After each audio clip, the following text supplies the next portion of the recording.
In 1972, President Nixon called on Congress to pass sweeping environmental legislation. Each of us all across this great land has a stake in maintaining and improving environmental quality, clean air and clean water, the wise use of our land, the protection of wildlife and natural beauty, parks for all to enjoy. These are part of the birthright of every American. A year later, in 1973, with wide bipartisan support, Congress passed and the President signed the Endangered Species Act, one of the most powerful conservation laws in history. This is Dive In with NOAA Fisheries. I'm John Sheehan, and today we're celebrating the ESA as it approaches its 50th anniversary with Janet Coit, Assistant Administrator of NOAA Fisheries, one of the two federal agencies responsible for the protection, conservation, and recovery of species listed under the Act. As we'll hear, despite threats to these species' survival, whether it be a historic practice like whaling or recent challenges created by climate change, since its signing, less than 1% of the species listed under the Act have gone extinct. It's a heartening success rate made possible by the law's focus on science and the strength it gives the agency in issuing regulations and policy. Janet Coit, welcome back to Dive In with NOAA Fisheries. Thank you, John. Good to be back. So, Janet, let's talk about the Endangered Species Act. It's the 50th anniversary of this law, and it's been called foundational. Can you tell us why? What was so original about this law? I think it's probably one of the strongest laws in the whole wide world. I'm really proud of the United States and want to do a lot to celebrate its 50th anniversary. I think it's foundational because it creates an imperative that we work to prevent extinction and recover species that are on the brink. And one of its key aspects is it's based on science. So decisions on whether a species is listed as threatened or endangered have to be based on the best available science.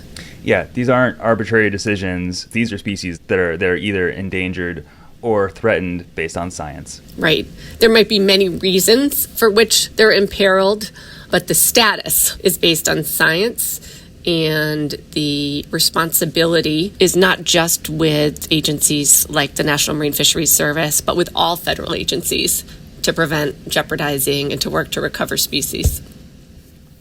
And for a little bit of background, could you tell us the difference between endangered and threatened? What does it mean that a species is threatened as opposed to endangered? So under the Act, a species is considered threatened if it's likely to become endangered within the foreseeable future, and then a species is endangered if it's in danger of extinction throughout all or a significant portion of its range. So we have some species where there's different population segments, some of which are threatened or endangered and some of which are not listed, depending on the habitat or other things that are causing harm to the species. And with those distinctions, what are the responsibilities that are directed at NOAA Fisheries? So several things under the Act. One is to help to recover species. So if a species is listed, we work on a recovery plan. We're not going to implement that plan on our own. We have tribal partners, state partners, industry partners, other federal agencies, but a plan on how to get from the imperiled state, the threatened or endangered state, to recovery status. And we have some real success stories there where species that are on the list have been recovered. One that I think NOAA's very proud of is the gray whale, specifically the eastern North Pacific gray whale. And that was a species on the list from the beginning. They migrate between Alaska and Mexico, and they were almost driven to extinction, in that case by whaling. And successful conservation efforts helped the species recover, and it was delisted in 1994. So it was one of the really big success stories under the Act. So we're responsible to help mitigate threats and recover a species. We play a specific role for fish and marine mammals, which is consulting with other federal agencies anytime their planned development or their planned federal action could affect a listed species. So we'll work from the Navy to EPA when it comes to registering pesticides, any federal action that might harm endangered salmon or right whales or sea turtles. We're going to work with them to mitigate those threats. And then another area where we have explicit responsibility is to prevent the take The take being direct harm, like killing a species, or things that harass or might not pose a mortal threat, but will make it more difficult for the species to thrive. And in that case, we both have responsibility for permitting actions to ensure that they don't take the species, but also to prosecute and enforce against folks who are illegally taking listed species. Right, because sometimes the take of a species is unpreventable, or sometimes it's just permitted for any number of reasons, but that all goes through the agency. Right. It goes through the agency, and we're able in all cases to evaluate it based on science and to work to mitigate or reduce any threats. And in some cases, we've been able to work with industry, say the shrimp industry in the Gulf, that developed an innovation working with NOAA Fisheries called a turtle excluder device. We've been able to take a look at threats and then work with the fishing sector or other sectors to find technological innovations that reduce that threat. One of those that's very much in the news lately are the threats to one of our most endangered species, which is the North Atlantic right whale. And we've been working to reduce the vertical lines in the lobster fishery that can lead to entanglement and then death of these species. So innovations around ropeless gear that would still allow the lobster sector to fish successfully and land lobster, but would reduce the amount of vertical lines in the water that can ensnare right whales. That's another good example. Yeah, and despite what seems to be a very challenging job, there's actually been a very high success rate, to your point earlier. I think since the law's signing, almost no species have gone extinct. Correct. Where climate change is making things more difficult because we're seeing changes in the ecosystems and changes in prey abundance, changes that we've never seen before. So I think we've got our hands full when it comes to ice melting in the Arctic or prey dispersal in the Atlantic. But the law has been a great success. As you said, less than 1% of the species that are listed have gone extinct. And I think there's a great rallying cry. The law has very explicit teeth, but nobody wants to see a glorious creature of nature go extinct. So it helps to have a very strong law, but we have a lot of support for conservation among the American people. And I think another one of the law's strengths is that it explicitly calls out conservation of habitat, which I believe is another one of the law's sort of special powers. Yes. So you don't have very successful wildlife if you don't have healthy habitats. The law requires that the agencies, once a species is on the list, designate critical habitat, and then that habitat is also afforded protections under the law. So while it's focused on the specific species, it ends up providing an apparatus to protect habitat that is actually important to a multitude of species. So I think one of the benefits of the law has been, if you're looking to restore a salmon population, along with reconnecting a river or making sure that its water quality is improved, you are working to restore a specific species that is the focus, but by improving the health of the habitat, there's myriad benefits for other species that also depend on that habitat. And your career has overlapped with the ESA a number of times. I'm not thinking of just your time in federal government, but going back to the states. Yes, throughout my career, and it's now about 4 decades long, I've worked on endangered species issues, and that's been a really rewarding as well as daunting, awesome part of my career. When I worked in the U.S. Senate, I worked for the Senate Environment and Public Works Committee and for the ultimate chair at the time, Senator John Chafee from Rhode Island, and we were working on supporting and reauthorizing the Endangered Species Act. So we're very involved in looking for ways to improve conservation of candidate species, to prevent them from getting on the list, to looking at the habitat needs for some of the high-profile species that were listed and causing conflict at the time.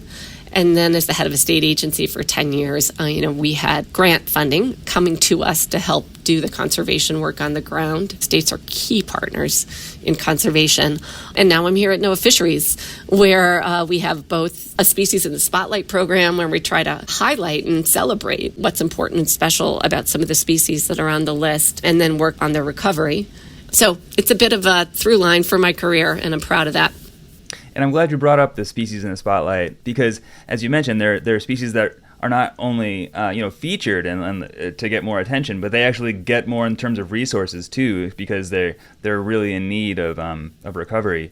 Can we talk about a couple of them? Sure. I'm thinking of let's start with white abalone. Great. Yeah. So I was able to visit our Southwest Science Center lab in La Jolla, where we're doing a really exciting work on white abalone. And they are an endangered species with a really important role to play. White abalone are sometimes called architects of the kelp forest because what they do, the role that they play in protecting and restoring kelp forests through the way that they graze on algae, and they keep these habitats more open, and that promotes the biodiversity within these kelp forests.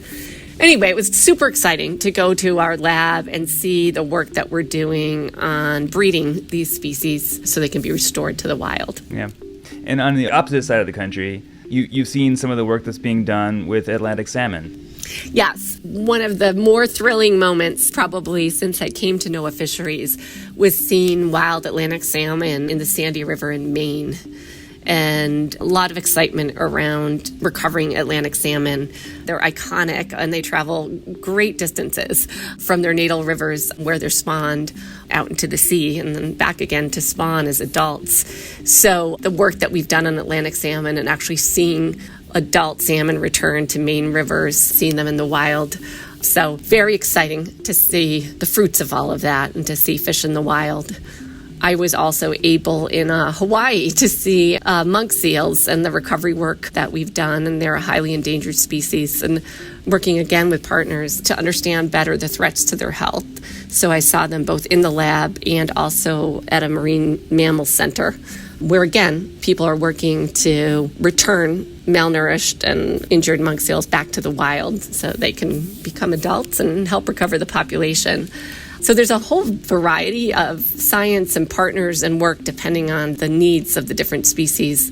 And let's talk a little bit more about some of the work that NOAA Fisheries does with partners.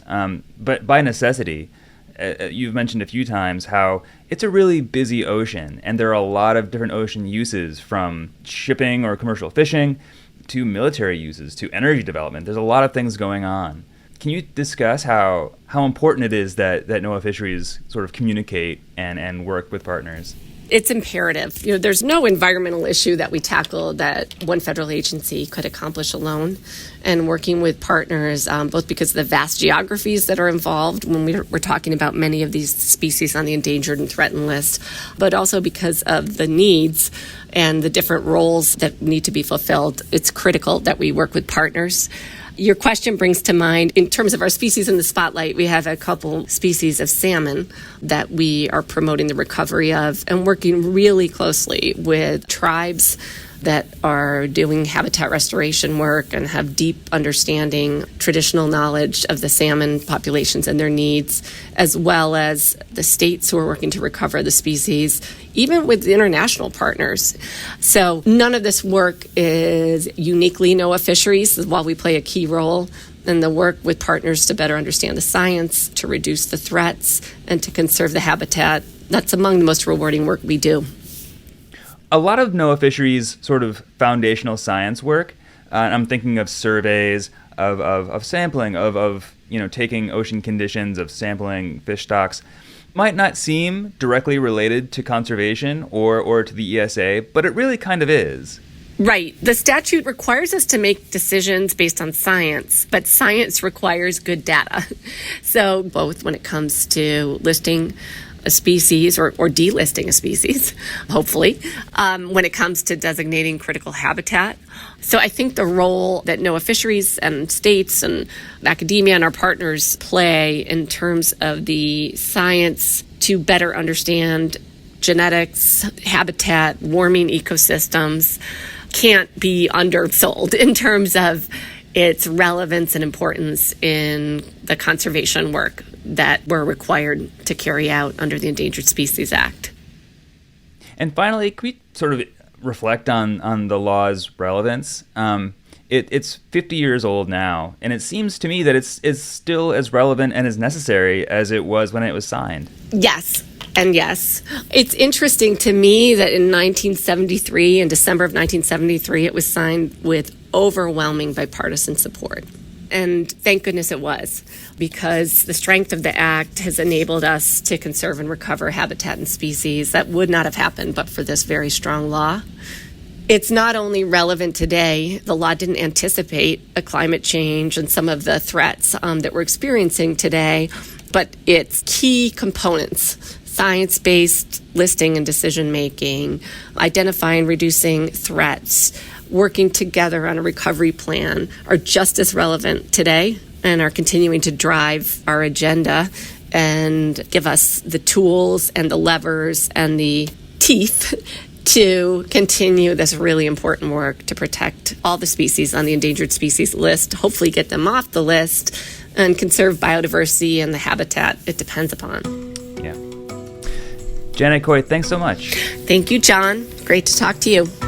Janet Coit is the Assistant Administrator of NOAA Fisheries, one of the two agencies responsible for implementing the Endangered Species Act. We're celebrating the ESA's 50th anniversary this year. It was signed into law in 1973. You can learn a lot more about it and the marine species it protects at fisheries.noaa.gov. I'm John Sheehan, and this has been Dive In with NOAA Fisheries.